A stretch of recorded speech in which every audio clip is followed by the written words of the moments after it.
Hasilnya beda nggak sih antara tepung sagu dan tapioka? Biasanya sama aja ya.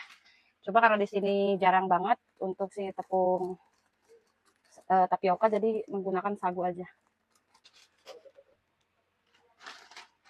Nah, kita langsung adonin si tepung sagu dengan si tepung terigu yang sudah tadi kita gunakan air mendidih ya. Kita ulenin ya, kita ulenin.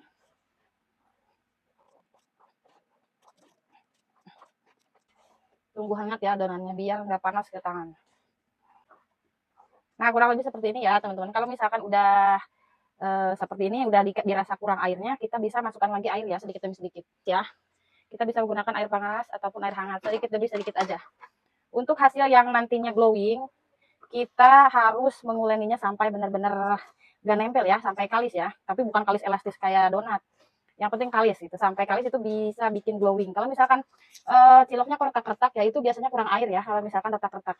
Atau kok cepat kering tuh luarnya, nah itu kalau misalkan di suhu ruang, kalau kita bikinnya lumayan banyak, kita bisa tutup dulu ya adonan yang banyaknya. Kita ambil sedikit demi sedikit untuk adonan yang mau kita buat, sedikit-sedikit aja. Biar nggak cepat kering, soalnya kalau misalkan kena angin, luarannya cepat banget keringnya. Kita ulenin menggunakan tenaga dalam ya. Lumayan banget ini, berat. Ini untuk adonan 1,5 kg ya. Kita tambahkan lagi air nih ya. Di sini aku menggunakan yang air hangat nih. Air hangat doang.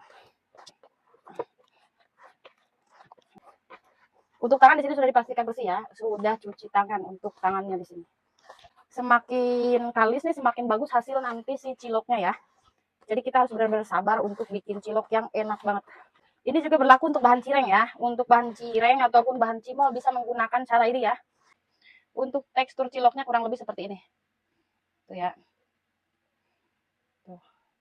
Tidak terlalu perah kan, tapi dia mudah banget dibentuk ya. Ya, mudah dibentuk banget. Ini kalau udah mudah dibentuk nanti dia akan glowing. Ini tanpa menggunakan minyak ya. Si adonannya tanpa menggunakan minyak pun gak nempel ya. Yang penting kita tekniknya disamain dari tadi ya. Ikuti caranya aja ya, biar nggak nempel. Minyak nanti hanya digunakan ketika perebusan saja. Itu pun sedikit. Jadi tidak menggunakan banyak bumbu, tidak menggunakan minyak juga. Jadi ini murni tepung terigu dan juga sagu ya. Yang penting tekniknya benar.